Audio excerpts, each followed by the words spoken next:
Welcome, this is Nathan and welcome back to another video. Today's video we're going to continue to take a look at a scenario where civilization restarts. Episode 36. In the last video we saw the peace treaty of the War of Asia, and we saw the complete dissolution of China, and we saw the complete carving up of the pink team. In today's video we are probably going to see the aftermath of the War of Asia, and also the effects that the nukes and the pink team that were just set off are going to have on the world. But to begin with, I think we need to figure something that, well, not figure out, but something the Triangle Alliance needs to figure out. Who set off the nukes in the pink team? Also, yeah, we'll probably just ignore that. Korea, we'll get to that in a minute. But, Central Asian Union being, like, you know, the one who owns the capital, even if it's threat, they start researching and trying to find files. No shocker, they find nothing, because the entire government area of the pink team was blown to pieces. So they go to China's old capital, which was around here. This is way too big of a rush. They go to China's old capital, which was around here, and they also actually have Korea help them with this. And they discover that China may have. They discover some things that are kind of scary, and some things that are kind of. The files that are found are terrifying. The plan for the pink team was to take over the world. They wanted the entire world under their control. It wasn't just them, it would also be China and some other unnamed powers that the Central Asian Union can't figure out. If they could figure out those powers, they could obviously go to their country and search them, but they have no idea who the powers are mentioned. For all they know, it could be their ally Korea, although I doubt it, actually. I'm just gonna say no. It was nobody who was on the Triangle Alliance side in World War 2.5, I don't know why I keep calling War of Asia. It was nobody on the Triangle Alliance's side, okay? Just clear that up. Nobody on the Triangle Alliance was involved in it. So with these new files being discovered, the Central Asian Union, and even the Line Team and the Korea, they're like, okay, so who set off the nukes? It's hard for them to kind of guess. It's kind of like Mustache Man, like, shooting himself.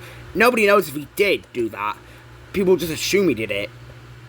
Like here, they have to assume that somebody just rigged the nukes and they blew up, or they just didn't work. They don't have any evidence to prove that somebody blew them up. Even if they did, they're probably dead. There's no evidence. I don't think you understand. The capital area is blown up. There's nothing left there. There is literally nothing there. It's basically a wasteland. These four nukes are about as strong as Little Boy, was that the name of the nuke? Something else Central Asian Union wants to kind of like figure out on what's going on is why the Red Team got another dictator not long after the war. They set up a pretty solid government in the Red Team, in my opinion. They set up a pretty solid government in the Red Team. The Red Team's thriving now, kind of. The Red Team's fine now. With the Blue Team and Line Team, then they're fine. But Central Asian Union, they're the only ones that are actually going to go to the Red Team and are actually going to search capital. Obviously, this won't have any effects against the Red Team. It's just to figure out what the Pink Team did. They learned that the Pink Team funded this guy to win in a vote. The first elections of the Red Team after the end of World War II, the Pink Team rigged the votes in very good secret. These files were very hard to find, and let's just say the Pink Team was basically the Pink Team. If they hadn't been stopped in the War of Asia, they could have become unstoppable. They were rapidly developing nukes. Files were shown in the Chinese capital that China was also actually starting to develop nukes. Obviously, that is long gone. Korea sucked all that knowledge into them. Obviously, Korea's developing nukes, but they're kind of hiding it so no other country can get a hold of it. Especially the Yellow Team, who's kind of I wouldn't really trust them with nuclear testing and all that. I don't know if they're strong enough for that. With this knowledge, the Pink Team was basically trying to puppeteer the world. They were meddling in governments. They also meddle in China's government. They were the reason, basically, for the downfall of.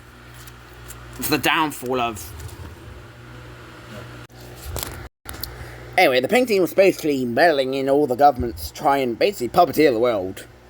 The test nuke on the Red Team, yeah, that was a very well planned invasion. That was planned beyond like World War III. They had it in mind to already invade the Red Team. In fact, they had plans to invade every country around them. The leader of the Pink Team was very smart, but his downfall was his hunger. How do I explain it? Basically, the downfall like Napoleon and Mustache Man. That was basically the downfall. He got too ambitious. He got into his head that I'm the strongest country in the world. I can do whatever I want, and he didn't realize that his actions would have consequences, and this is the result of his actions. His country is now occupied between the 4 strongest countries in the world. And the capital is a scorching wasteland. I don't know why the capital's still on this map. It doesn't exist. With that out of the way, though, time to see the events after this war. To begin with, we're actually gonna see a union, and it's actually surprisingly gonna be the Red Team. The yellow team that was broke apart from the Red Team, they didn't really want to be independent. They kind of were forced independence. And the Red Team kind of had like a punishment saying no uniting your land, but the Yellow Team kind of goes to like basically what is kind of becoming like kind of like the League of Nations. I say League of Nations because League of Nations failed. They go to the Line Team and they go to Central Asian Union. They're kind of like, obviously these countries aren't going to form it because the world's not unified like that right now. They're like, hey, can we unite with the Red Team? And they're like, sure, the Red Team's not doing anything suspicious right now. And we actually see the Red Team regaining lost land. If I can select the colour.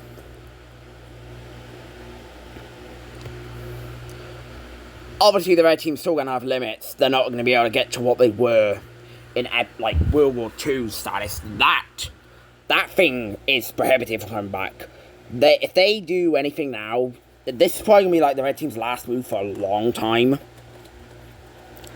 Just remember, the Red Team is restricted. They're surrounded by They're surrounded by a superpower, and not gonna lie, they're kind of surrounded on all sides. If they attempt anything stupid, they're gonna get clapped like they did in World War II and the previous time they tried to do that. Anyway, time to get to Korea because they're nuclear.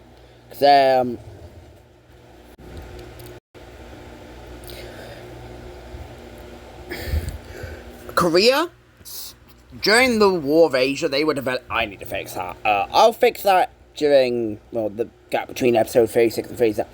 They were developing more and more nukes. Now, Central Asian Union, they're very important. They are like yes, they're a superpower, but they're not the strongest country in the world yet. They're kind of like the one trying to keep everything together, but nobody seems to really care except for the Line Team. They're, like, very anti-nuclear. They saw what only 4 nukes did to the Pink Team's capital. They saw what 1 nuke did to the Red Team's former capital.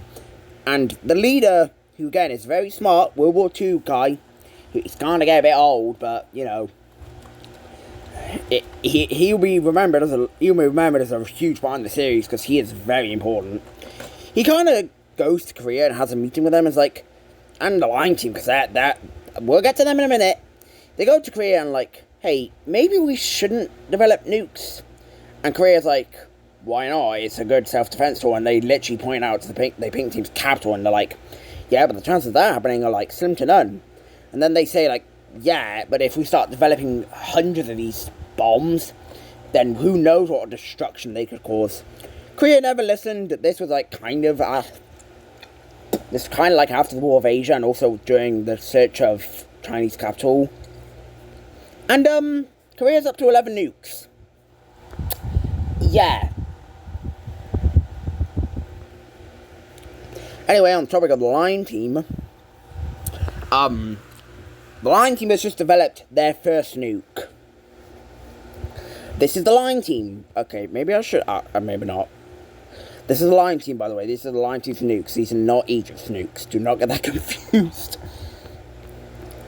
Or the Red Team or the Green Team. Just, it doesn't belong to the, I don't know what I'm trying to say.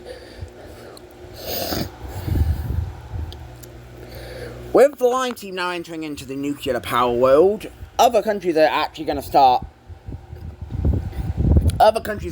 trying to develop their own nukes. Russia's going to try and start developing their own nukes.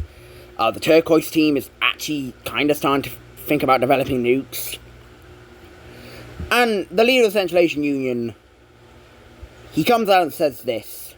He comes out on stage and he says this: nukes are not a good part of this world. We should not invent, and we should not invent any more nukes. Leave it and disband all nukes we have.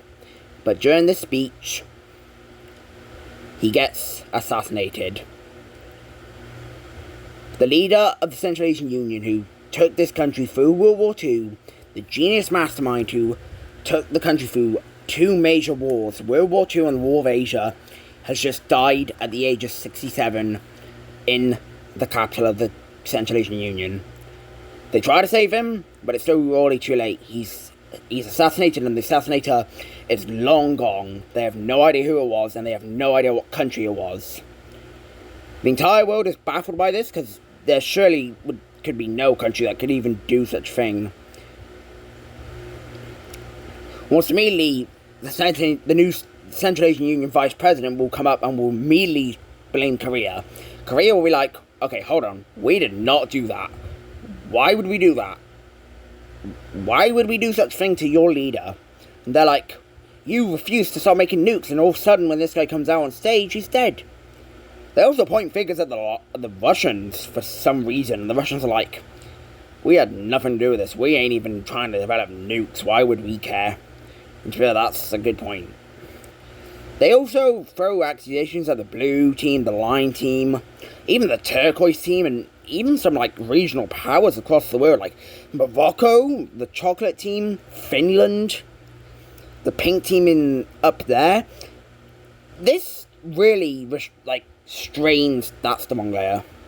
This really strains ties between these countries, and we actually see Russia, after getting blamed that they could have been somebody who executed the leader, they're actually just gonna straight up leave the Triangle Alliance. Russia's never really been a country who was fond of the Triangle Alliance. They only joined because of the Pink Team. But with the Pink Team gone, they're out of it. And while the Turquoise Team is not going to be far behind them, as they will be leaving as well.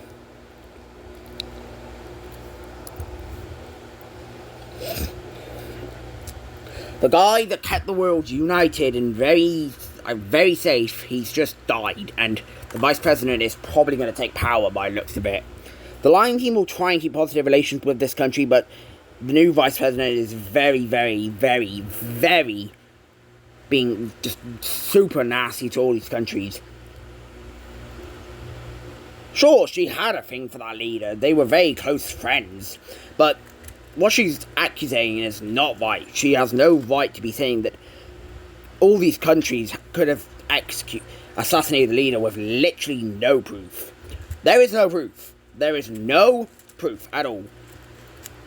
Nobody has any proof. There is literally nothing. Anyway, Morocco, coming down to Morocco. Yeah, it's not going well here. After the, occupation of this country down here, it really did not go well for Morocco. They've been a very united country. They've always been, kind of the anti-colonizer, and they hold a really good place in, Africa as a whole. But,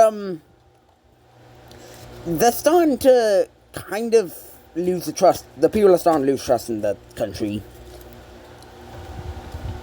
After the War of Asia, the Morocco really did nothing to help in it. They sent maybe some volunteers, but they were part of the Triangle Alliance. They really did nothing to help. Morocco claims that it really had no reason to join that war, and it really didn't. It was the War of Asia, because it was the Asian powers going at each other, but Morocco was just there in the background. It's kind of like Spain in World War II. They were fascist, and they could have joined the war at any time, but they just sat by and watched as their allies and enemies duked it out together. Except they were actually involved in the war, but they had no direct contact in any harm. So the people are mad. Morocco was a huge man in World War II and didn't seem to even care about the War of Asia. And fair enough. It was called the War of Asia. It was a war dedicated to Asia, but doesn't divide the people. And we see a breakaway of the Iberian colony. Not really colony. The Iberian Peninsula area this area of the Iberian Peninsula will break away from Morocco, and this is gonna sort of beginning to lead to the downtrend of Morocco's stability and everything. And here we see the formation of a new country in Europe. That's kind of a first in a while since World War II. We haven't seen a new country form here for ages. And with the independence of the Iberian country, it really just does not look good for Morocco. The Central Asian Union would care, but this leader is literally accusing them of assassinating their leader, but, what can you do? Morocco was going to have to suck it up and try and fix their country, which they're not doing the greatest job at. It looks like Morocco could very well be on the collapse, and if they do, that's going to hurt the African world and the whole world as a whole. They're a really big part of the world. Anyway, that's going to do it for this video. I really hope you enjoyed, and I'll see you in the next one. Bye.